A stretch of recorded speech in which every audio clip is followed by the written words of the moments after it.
তোমার জীবন গঠিত হয়। এই আমলই হলো জান্নাত এবং জাহান্নামের মাপকাঠি।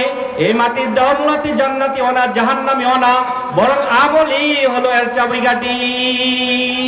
মুহতারাম হাজিরিন, তো যেটা বলতেছিলাম, আল্লামা ফরিদউদ্দীন আত্তার রাহমাতুল্লাহি বলেন যে চারটি জিনিস যদি তুমি চারটি জিনিস থেকে পবিত্র রাখতে পারো তাহলে তুমি পরিপূর্ণ মুমিন হতে পারবা। এক নম্বর বলছিলাম, যদি তুমি তোমার কলবটাকে তুমি হিংসা মুক্ত রাখতে পারো। আজ হাসাব আউয়াল তু দিলরা পাকেদা, যদি তুমি তোমার কলবটাকে হিংসা মুক্ত রাখতে পারো তাহলে তুমি নিজেকে মুমিন হিসেবে দাবি করতে পারবে। দুই নম্বর, পাকেদারত কিসবু গীবত আজ জবান তাকে ঈমানাত নফিদা রাজিয়া, যদি তুমি তোমার জবানটাকে মিথ্যা চর্চা গীবত থেকে শিকার থেকে বাঁচতে পারো তাহলে তোমার ঈমান ক্ষতির মধ্যে পতিত হবে না। তিন নাম্বার বলছেন যে পাকে গারদারি আমল রাজরিয়া, পাকে গারদারি আমল রাজরিয়া তাকে ঈমানাত নফি রাদ্দাজিয়া, তুমি তোমার আমলকে রিয়া মুক্ত লৌকিকতা মুক্ত করো। চার নাম্বার হলো চুশু কুমরা মালেদারি আজহারম মর্দে ইমাদারি বাসি ওয়াসসালাম, চুশু কুমরা মালেদারি আজহারম মর্দে ইমাদারি বাসি ওয়াসসালাম। আল্লামা ফরিদউদ্দীন আত্তার রাহমাতুল্লাহি আলাইহি বলেন, ও যুবক ভাইরা, ও বুড়া বাবারা, আপনারা শুনেন, আল্লামা ফরিদউদ্দীন আত্তার রাহমাতুল্লাহি আলাইহি বলেন, এই চারটা গুণ যদি তুমি অপর চারটা জিনিস থেকে তুমি বাঁচতে পারো, চতুর্থ নাম্বার গুণটা হলো তুমি তোমার চুশুকুমরা মালেদারি আজহারাম, হারাম জিনিস থেকে যদি তুমি তোমার পেটটাকে বাঁচাতে পারো, তোমার পেটটাকে যদি হারাম বস্তু থেকে তুমি বিরত রাখতে পারো তাহলে তুমি পরিপূর্ণ মুমিন। মুহতারাম হাজিরিন, পরিপূর্ণ মুমিন হতে হলে এই চারটা বস্তুকে, আমাদের এই চারটা বস্তু থেকে কি করতে হবে? বিরত রাখতে হবে। এক নাম্বার কি? আমাদের অন্তর থেকে হিংসা দূর করতে হবে। দুই নাম্বারটা কি? আমার জবানটাকে কি করতে হবে? পবিত্র রাখতে হবে। জবানে কখনো মিথ্যা বলা যাবে না, দুর্চর্চা গীবত শিকায়ত জবান দ্বারা যেগুলি হয় সবকিছু কি করতে হবে? বিরত রাখতে হবে। তিন নাম্বার, আমি যা আমল করি একমাত্র কাকে রাজি খুশি করার জন্য, আমার যাই কিছু হয় সবকিছু কার জন্য? আল্লাহর জন্য। এই আল্লাহকে দেখানোর উদ্দেশ্যে যদি আমি আমল করতে পারি তাহলে আমি কি করতে পারবো? খাঁটি মুমিন আমি করতে পারবো। এবং চার নাম্বার বলেছে যে তুমি যাই খাবা, লোকমা যদি এক লোকমাও খাও, এই এক লোকমা যদি খাও তাহলে তুমি কি করবা? হারাম খাবা না, হালাল খাবা। এই হারাম যদি ভক্ষণ করো, এই হারাম খাওয়ার কোনো দোয়া আল্লাহ রাব্বুল আলামিন কবুল করেন না। ও মুহতারাম হাজিরিন, আল্লাহ রাব্বুল আলামিন দুনিয়াতে আপনাকে অযথাই পাঠান নাই, যে একটা ডিউটি বা কাজ দিয়ে পাঠিয়েছেন। ডিউটি আর কাজ দিয়ে আমাদেরকে দুনিয়াতে পাঠিয়েছেন, সেটা হলো আল্লাহ রাব্বুল আলামিনের ইবাদত করা।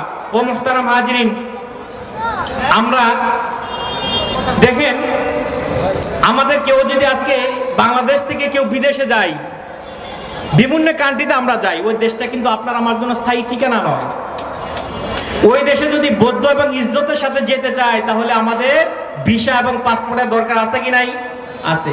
ভিসা এবং পাসপোর্ট ছাড়া যদি আমরা অন্য দেশে ঢুকি তাহলে ওই দেশে সরকারি আইনে আপনাকে আমাকে গ্রেফতার করে ফেলবেন, সাজা পেতে হবে। ও মুহতারাম হাজিরিন, ঠিক তদ্রূপভাবে কবর জগৎটা একটা জগৎ। ওই কবর জগতে যদি আপনি বৌদ্ধ এবং ইজ্জতের সাথে যেতে চান তাহলে আপনার ঈমান নামের পাসপোর্ট লাগবে এবং নেক আমলের ভিসা লাগবে। এই ঈমান নামের পাসপোর্ট এবং নেক আমলের ভিসা ছাড়া যদি কেউ কবরে যায়, সারা যায়, তাহলে কবর তার সাথে খারাপ ব্যবহার করবে। ও মুহতারাম হাজিরিন, এই জন্য ঈমান আর আমল আপনাকে আমাকে ঠিক করতে হবে। একজন বাদশার কি পরিমাণ আমল আপনি শুনেন। দিল্লির কুতুব মিনারের সন্নিকটে খাজা বখতিয়ার কাকি রহমতুল্লাহি আলাইহির মাজার।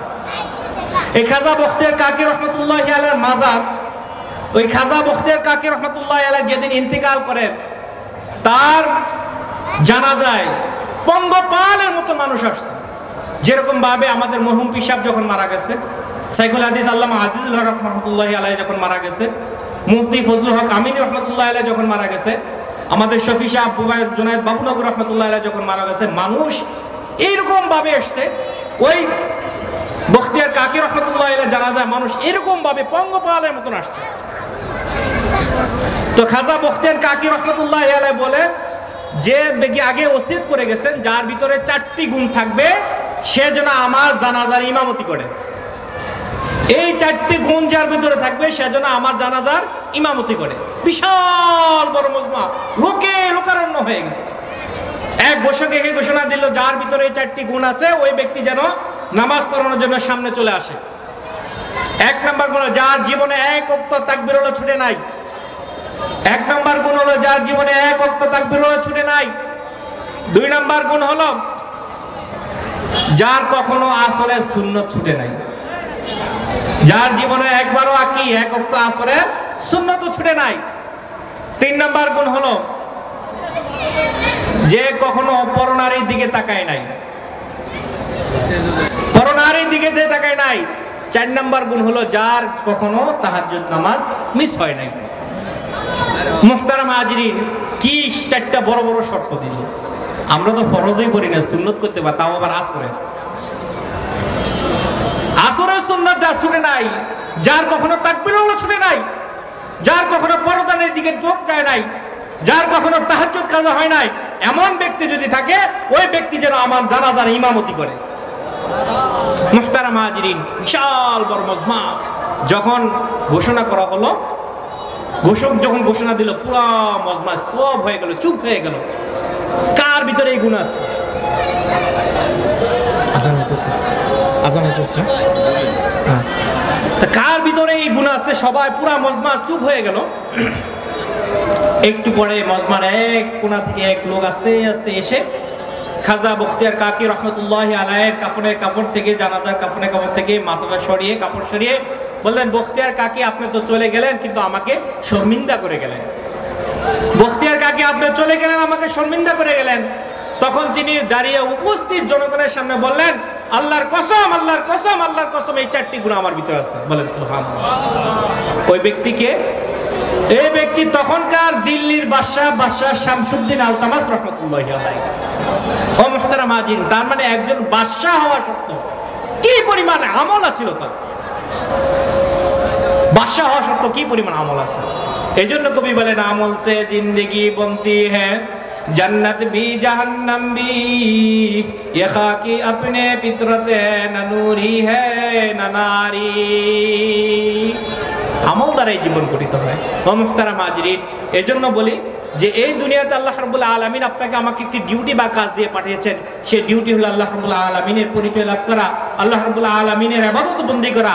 এখন এই ডিউটি বাদ দিয়ে যদি আমরা আমাদের জিন্দেগিটা হেলায় অবহেলায় কাটিয়ে ফেলি, ও মুহতারাম হাজিরিন, বিদেশে যারা যায়, কাজ করার জন্য যায়, সিঙ্গাপুর, মালয়েশিয়া, এক এক দেশে যায়, ওই নির্দিষ্ট সময়ের জন্য যায়। ওই দেশটা কিন্তু তার নির্দিষ্ট বাড়ি নয়, অল্প সময়ের জন্য গেছে।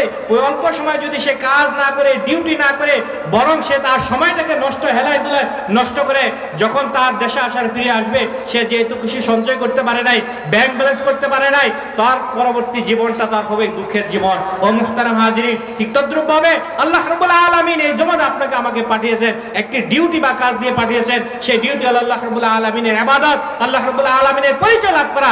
মুহতারাম হাজিরিন, এই দুনিয়াতে এসে যদি আমরা সেই ডিউটিকে ভুলে যাই, আল্লাহ রাব্বুল আলামিনের ইবাদত বন্দেগী যখন ভুলে যাই, মুহতারাম হাজিরিন, যখন কবর জগতে যাব, আমল তো আমি কিছুই করতে পারি নাই, আমল আমি কিছুই করতে পারি নাই, তখন কবরের অবস্থাটা আপনার আমার কি হবে?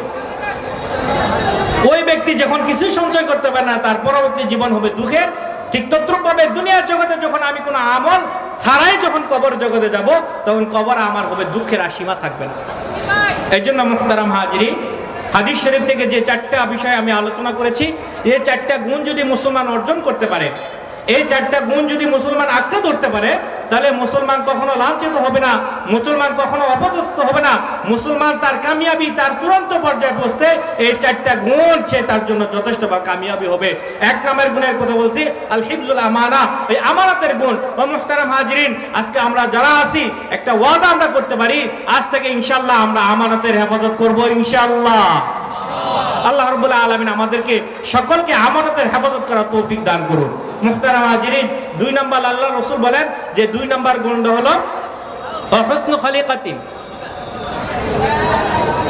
আসিদকু হাদিসিন। জবানটাকে তুমি সত্য বানাও, জবানটাকে মিথ্যা বলবা না। এটা যদি বলতে পারো, এটা যদি বলতে পারো যে 1 নম্বর আমানতদারি গুণ। 2 নম্বরটা হলো কি, তুমি তোমার জবানটাকে কি পারবা? সত্য বানাইবা। 3 নাম্বার হলো হুসনু খলিকাতিন, মুসলমানদের আচরণ হবে নম্র। মুসলমান কখনো উগ্র হতে পারে না।